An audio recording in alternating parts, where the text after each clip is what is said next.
이수종이 꿈꾸는 정의롭고 원칙이 살아있는 대한민국. 청취자 여러분과 함께 만들어가겠습니다.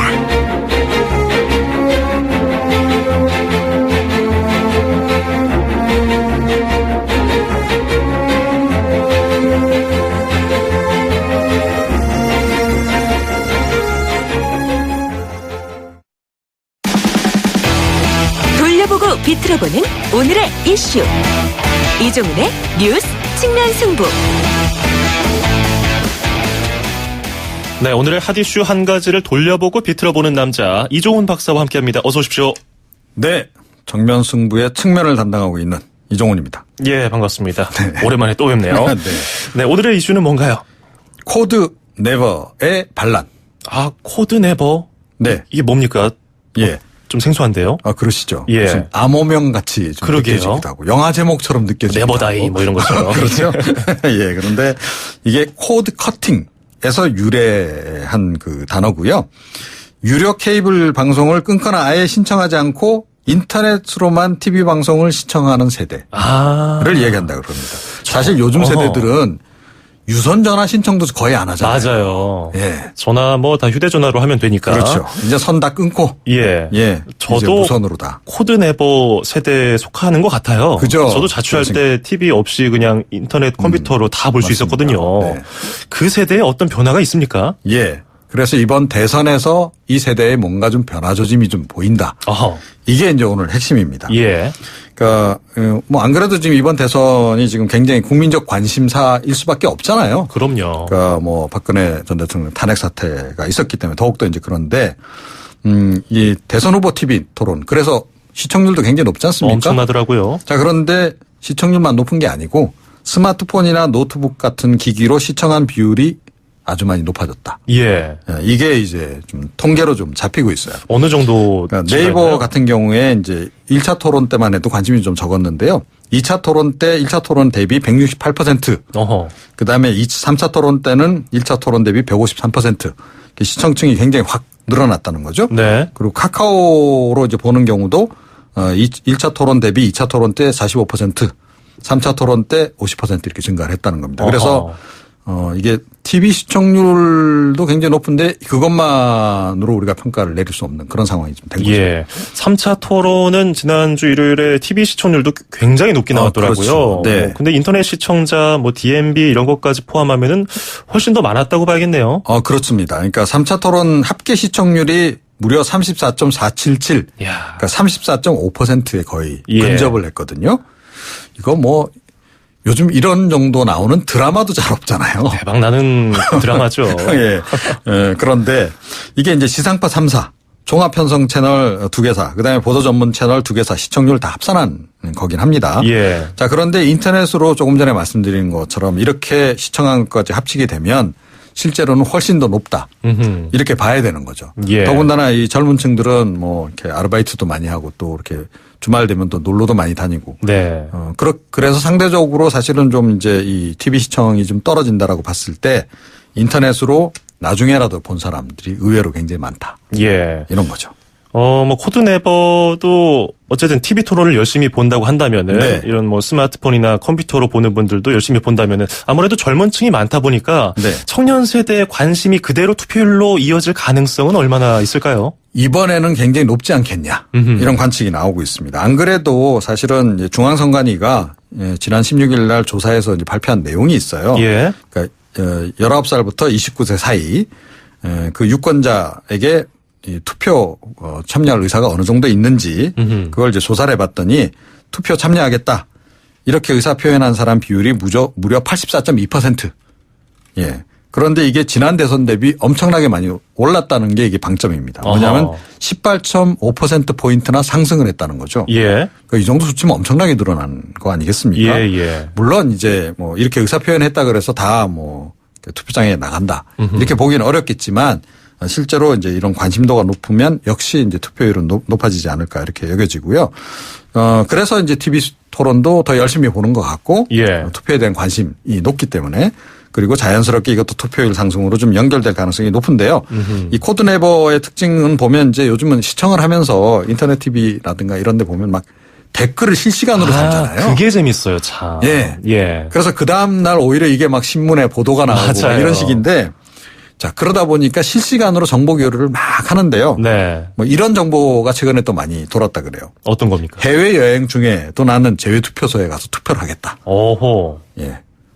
야, 이거 굉장한 굉장히 열성적인 예, 예. 게 아닙니까? 그러니까요. 네. 그러니까 우리 젊은 층들이 지금 이번 대선에는 그만큼 좀 뜨거운 열기를 보여주고 있는 것 같습니다. 그 실시간 채팅이나 댓글 보면서 바로바로 뭐 팩트 체킹도 하고 그러더라고요. 네, 그렇습니다. 예. 자, 그런데 20대가 글쎄요, 군대 복무를 하고 있거나 마친 지 얼마 제일 안 돼서 그런지 보수적이라는 평가도 있어요. 네. 근데 이게요, 우리나라만 이런 게 아닙니다. 아, 그래요? 그러니까 이 지금 서유럽 같은 경우에도 학생운동이 굉장히 심했던 그런 그 세대가 있잖아요. 예. 그 세대 같은 경우는 굉장히 진보적이래요. 어. 근데 그분들이 이제 나이가 먹어서 이제 40대, 50대 뭐 이렇게 올라가잖아요. 예. 우리 지금 486처럼. 우리 486도 이제 50대 초반 막 이렇게 올라갑니다. 그렇죠.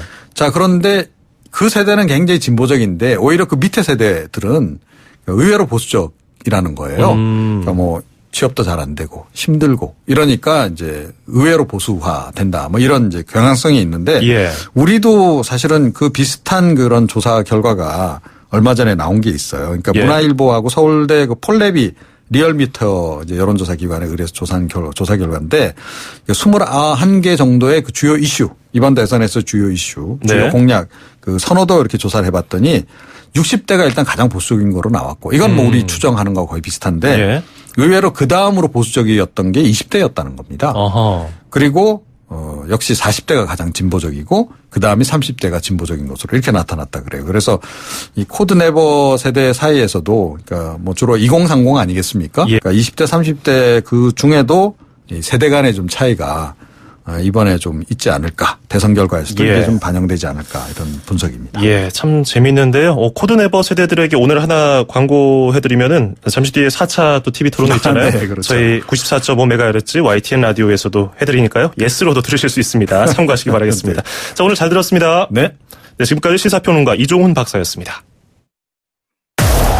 청취자가 묻고 박 박사가 전한다. 방송을 들으시면서 궁금하신 사항은 문자 메시지로 보내주세요. 샵 0945번, 우물정 0945번으로 짧은 문자 50원, 긴 문자 100원의 정보 이용료가 있는 문자 메시지로 보내주시면 박 박사가 꼼꼼하게 읽고 인터뷰에서 대신 질문해드립니다. 오늘 들으신 인터뷰 방송은 YTN 라디오 곽수중의 뉴스 정면 승부 홈페이지나 팟캐스트, 팟빵을 통해 다시 확인하실 수도 있습니다.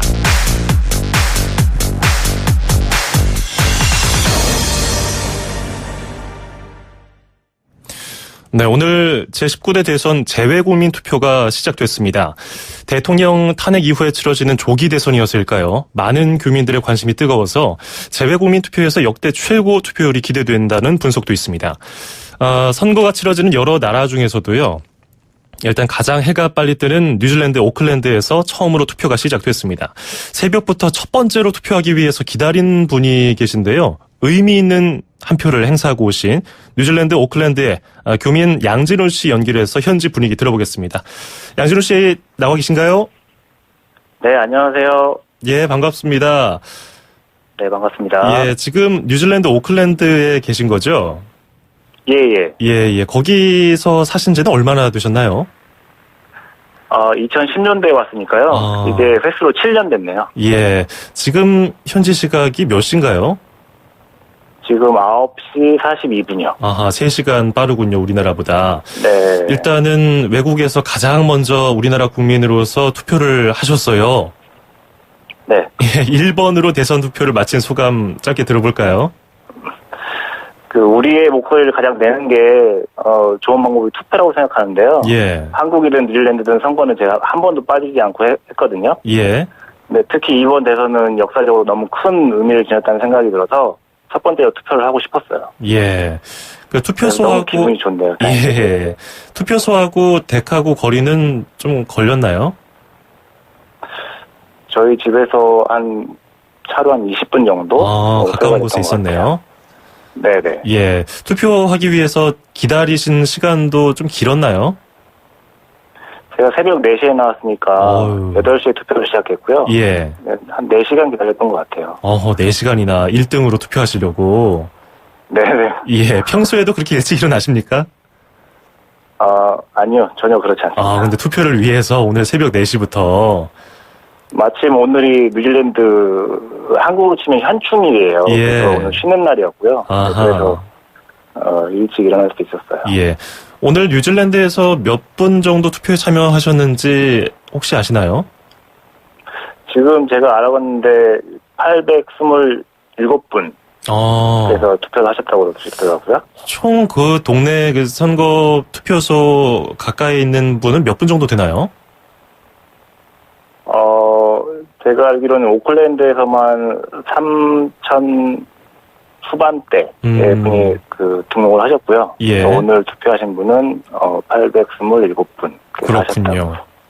예. 분위기가 어떤가요? 지난번 대선하고 많이 달라졌나요? 이번에 탄핵이나 이런 대선 분위기가 거기까지 영향을 주고 있나요? 시작부터 너무 많은 분들이 오셨던 것 같아요. 예.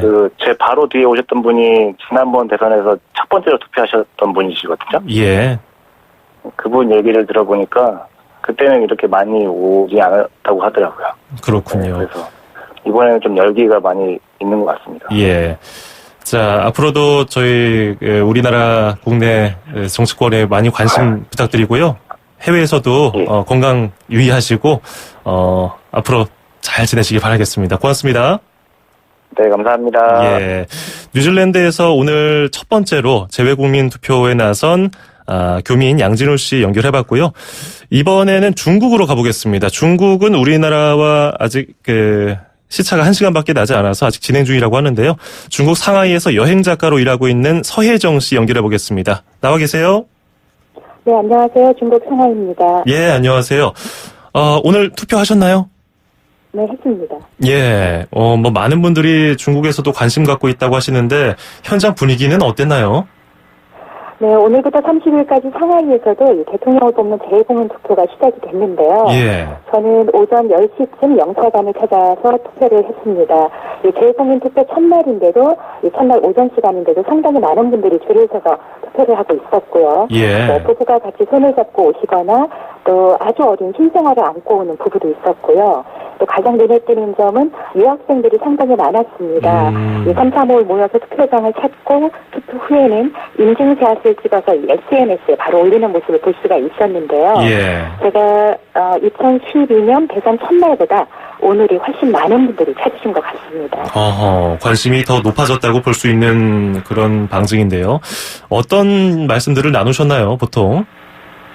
현장에서는 투표를 마친 부부가 서로 누구를 찍었는지 확인하는 모습을 볼 수가 있었고요. 예. 또 투표장 근처에 있는 이 코리아타운에서 점심을 제가 먹었는데요. 아직 투표를 안 하신 분들은 대선 후보 토론을 한 번 더 보고 결정하겠다 이런 얘기도 많이 하셨습니다. 예. 재외국민 투표는 어떻게 대사관에서 치러집니까? 네, 그렇습니다. 상하이 총 영사관에서 치러지고 있습니다. 예. 근데 중국이 땅이 워낙 넓다 보니까 멀리서 오는 분들 많을 것 같아요. 이 투표소는 한정돼 있고요. 네, 그렇습니다. 오늘 29일부터 5월 1일까지 중국의 노동절 연휴가 또 겹치게 되거든요. 예. 이 연휴 때 280만 명이 상하이 근교로 여행을 갈 예정이라고 하니까 고속도로가 상당히 막힐 것 같은데요. 이 근교 지역에 계신 분들은 보통 차를 대절해서 함께 투표하러 오시는 경우가 대부분이고요. 이 상하이에서 가장 먼 거리가 4시간 거리의 연청 지역인데 연청 지역 교민들도 버스를 대절해서 투표를 하러 오신다고 합니다. 투표 한 표를 행사하시려고 굉장한 열정을 보이시고 있는데, 근데 중국에서 이번에 재외국민 투표 신청한 것이 미국에 계신 분들이나 일본에 계신 분들보다 높았다고 하더라고요. 신청 기간은 짧았는데 한 14.88%. 대선에 대한 관심이 지난번보다 높아졌다고 말씀해 주셨는데, 왜 이렇게 중국에 계신 재외국민들의 관심이 높아졌다고 보고 계세요? 아무래도 사드 문제가 중요할 수밖에 없습니다. 예. 이 사드 문제를 중국에서 살다 보니까 피부를 직접 겪을 수밖에 없는데요. 가장 큰 변화가 한류가 꺾인 것이고요. 그에 따른 상권이나 경제적인 타격도 있고, 그리고 저희가 지난 2012년에 중국과 일본의 다오이다오 이 센카쿠 열도 문제로 일본인들이 상당히 위협받는 모습을 직접 봤기 때문에 예. 실제 사드 문제로 큰 마찰은 일어나지 않았지만 교민들의 버스나 지하철을 탈 때는 한국말을 아예 안 한다든지 사람들이 많이 모이는 자리에는 가지 않는 등 상당히 조심을 했습니다. 예. 개인적으로는 이번 19대 대통령이 사드 문제를 유연하게 풀어낼 수 있다면 얼마나 좋을까 기대를 하고 있는 상태입니다. 예. 작가님도 이렇게 한국말 좀 공공장소에서는 안 하고 그러시나요? 저도 취재 때문에 이제 근교 여행을 갈 때는 버스를 탈 때는 한국말을 가급적이면 안 하고요. 안 하고 여행 티켓을 살 때도 이 한국 여권을 보면 인상이 굳어지는 경험을 했기 때문에 아직은 조심스러운 상태입니다. 실제로 그렇게 재외국민들이 그리고 여행객들이 그런 피해를 보고 있군요. 뭐 지금 사드 배치 관련해서 대선 후보 중에 한 분만 명확히 반대하는 입장인데요. 교민들 사이에서는 어떻게 찬반이 갈리고 있습니까? 찬반이 갈린다기보다는 아무래도 좀 더 큰 그림으로 보기를 원하고 있는 것 같습니다. 이 중국인들 사이에서도 지금 현재 한국의 탄핵이라든지 사드라든지 새로운 대통령에 대해서 이 로컬학교 4학년도 박 전 대통령이 세 번째 구속된 대통령인 걸 알 정도로 현지 뉴스에서 꾸준하게 탄핵 뉴스를 다루고 있거든요. 그리고 이제 누가 대통령이 될 것인지 그렇다면은 4년은 될 것인지 이 네티즌들의 의견도 상당히 다양하게 나오고 있고요. 하지만 또 대부분 시진핑 주석이나 오바마 대통령도 한국에선 대통령 하기가 힘들 것이다라는 말로 한국 정치 상황의 어려움을 얘기하고 있습니다. 예, 그런 교민분들도 국내 정치 상황에 대해서 예의주시하고 계시군요. 뭐 관심이 높아진 걸 보면은 그렇게 알 수 있을 것 같습니다. 오늘 말씀 잘 들었습니다. 네, 감사합니다. 예. 자, 지금까지 중국에서 재외국민 투표를 하신 중국 상하이 여행작가 서혜정 씨였습니다. YTN 뉴스 FM 뉴스 정면 승부 2부는 여기까지고요. 7시 뉴스 들으시고 3부에서 뵙겠습니다.